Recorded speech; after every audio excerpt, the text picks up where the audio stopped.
यदि मुझे पाना चाहते हो तो तुम हमारे घर में आओ, हमारे पिता के दरवाजे पे आओ बारात लेकर के, और तब ये पार्वती तुमसे विवाह करेगी। ऐसे कह करके विदा कर दिया भगवान शंकर को। इधर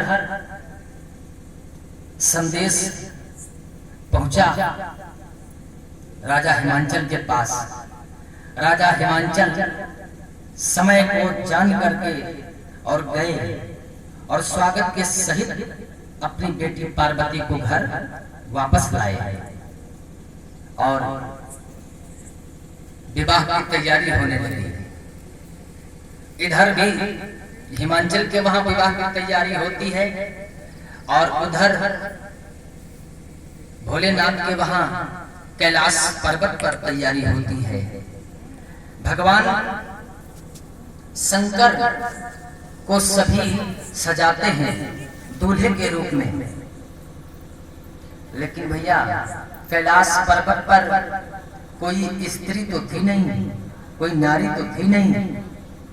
देवता बहुत है, लेकिन किसी देवता को तरस नहीं आया जो कम से कम अपनी पत्नी को 2 मिनट के लिए भेज देता कैलाश पर, जो कम से कम भोलेनाथ का श्रृंगार कर देती, मगर ऐसा नहीं हुआ। तो फिर भगवान शंकर को कौन सजाने लगा? भगवान शंकर के जो गण थे, जो भूत प्रेत इत्यादि, वही भगवान शंकर को सजाना शुरू कर दिया। और कैसे सजा रहे हैं? शिव ही शंभुगन करहि सिंगारा, शिव ही शंभुगन करहि सिंगारा।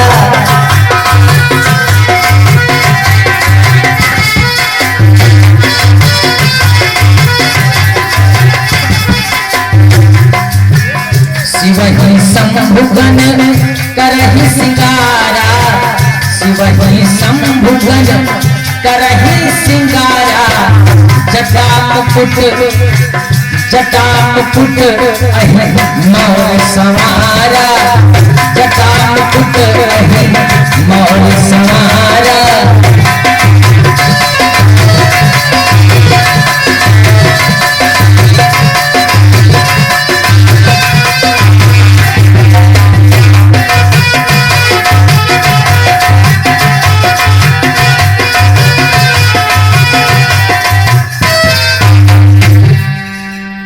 शिव ही शंभुगन करहि सिंगारा। जटाओं को ऊपर उठाया भगवान शंकर के गण, जटाओं को ऊपर उठाया और जटाओं को ऊपर उठा करके एक सर्प बांध दिया। जटा मुकुट अहि, अहि माने सर्प, सर्प को उन जटाओं में बांध दिया। भगवान शंकर के बड़े बड़े विशाल केस नीचे को लटक गए। वही हुआ भगवान शंकर का मौर। जटा मुकुट अहि मौर संवारा, जटाओं को उठा करके बांध दिया सर्प, वही मौर बन गया। लेकिन भगवान शंकर ने सांप को क्यों बांधा? यदि चाहते तो रस्सी से बांध सकते थे, लेकिन ऐसा नहीं किया। भगवान शंकर अपने सर पे सांप को क्यों बांधा? मानो भगवान शंकर संसार वालों को शिक्षा देते हैं कि विवाह तुम लोग भी करो, अच्छी बात है, लेकिन विवाह करने के बाद अपनी पत्नी के प्रेम में इतना मगन मत हो जाओ कि तुम उस परमात्मा को ही भूल जाओ, क्योंकि हर एक व्यक्ति के सर पे हमेशा काल सवार रहता है, मौत हर वक्त बैठी रहती है। इसीलिए काल सर्प को बांध लिया, ये संसार वालों को शिक्षा दिया। उसके बाद फिर कौन सा श्रृंगार किया? कुंडल कंकन पहिरे प्याला, कुंडल कंकन पहिरे प्याला।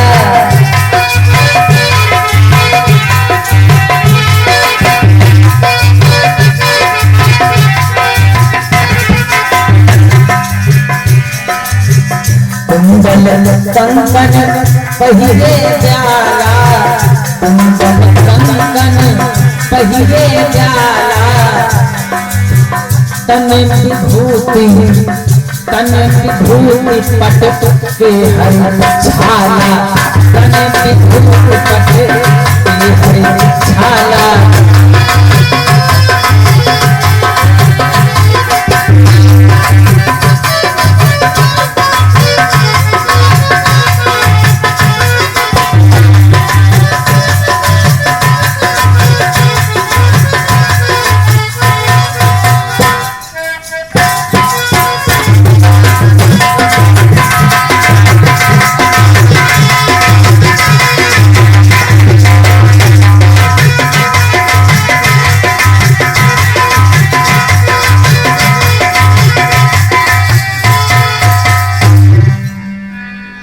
कुंडल कंकन पहिरे ब्याला और तन विभूति पट के हरि छाला। बिच्छुओं को उठा करके गले में पहन, कुंडल बना लिए, कानों में पहन लिया, गले में बिसैला नाग वही हार बन गया, नरमुंडों की माला, बढ़िया अच्छा सा तन पे बाघंबर पहन लिया, अच्छा बाघंबर क्यों बांध लिया? मानो भगवान शंकर संसार वालों को शिक्षा दे रहे हैं कि जो पत्नी होती है ये पत्नी केवल भोग की वस्तु नहीं है। प्यारे, विवाह करो, पत्नी के साथ में रहो, परंतु पत्नी के साथ रह करके योग करना भी सीखो। पत्नी सिर्फ भोग की वस्तु नहीं है, उसके साथ योग करना भी सीखो। इसीलिए भगवान शंकर ने बाघंबर बांधा, क्योंकि जो शेर होता है, जो बाघ होता है, वो अपनी पत्नी सिंघनी के साथ रहकर सिर्फ जीवन में एक ही बार विहार करता है, और सिंघनी जो है वो जीवन में एक ही बार एक बच्चे को जन्म देती है। इसीलिए वो शेर कहलाता है, बाघ माना जाता है। लोग कहावत कहा करते का तुम बाघ हो, तो बाघ जो है ये अपनी पत्नी के साथ रह करके योग करता है, इसीलिए भगवान शंकर को योगी राज कहा जाता है। इसीलिए बाघंबर पहन लिया, अच्छा तन पे बाघंबर, बाकी तन विभूति पट के हरि छाला, तन विभूति चिता की भस्म उठा करके पूरे शरीर में लगा लिया, मालिश हो गया पूरा शरीर, चिता की भस्म। क्योंकि भगवान शंकर बहुत बड़े संत हैं, सबसे बड़े संत, इसलिए चिता की भस्म लगा ली। मानो भगवान शंकर ये कहना चाहते भैया संसार वालों से कि इस शरीर पर, इस रूप पर इतना घमंड क्यों करो, क्योंकि ये शरीर इसी मिट्टी से बना है और अंत में इसी मिट्टी में जल करके राख हो जाना है।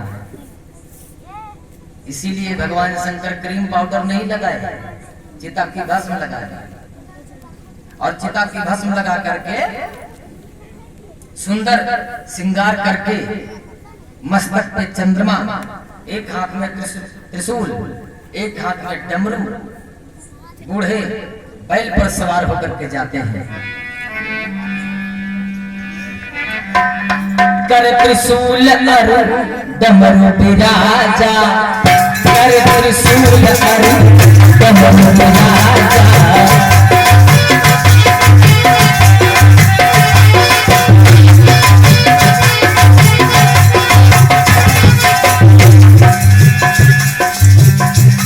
त्रिशूल अरु डमरू बिराजा, त्रिशूल अरु डमरू बिराजा, चले बसहा बूढ़े बैल पर, चले बसहा चढ़ी बाजन बाजा, चले बसहा चढ़ी बाजन बाजा।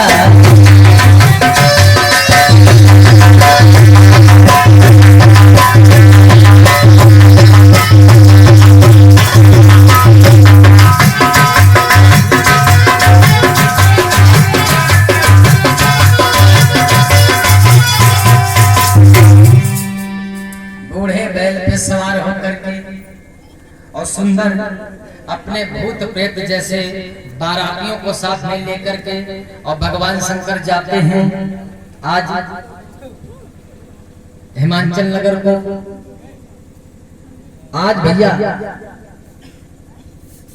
चल पड़े भगवान शंकर बारात लेकर के। बड़ी सुंदर अजब सी बारात है भगवान शंकर की। बाराती बड़े अजब किस्म के हैं। कैसे कैसे बाराती हैं। यहाँ पर विद्वानों ने लिखा है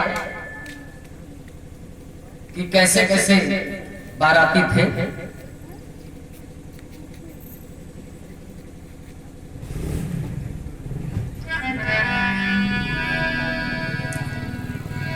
कुछ रुंड बिना कुछ मुंड बिना, कुछ बीसों रुंड मुंडधारी, कुछ हाथहीन कुछ पैरहीन, मुखहीन अनेक मुंडधारी। ऐसे बाराती कोई कह रहे मूड नहीं, और यदि है तो एक दो नहीं 10-20 10-20 कान आंखें विहीन, और आंखें हैं तो कान नहीं। कुछ को आगे की खबर नहीं, कुछ को पीछे का ज्ञान नहीं। किसी के आंखें नहीं, किसी के पैर नहीं, और ये किसी के हैं तो एक ने 10-20 आंखें 10-20 कान लगे। ऐसी अजब बारात।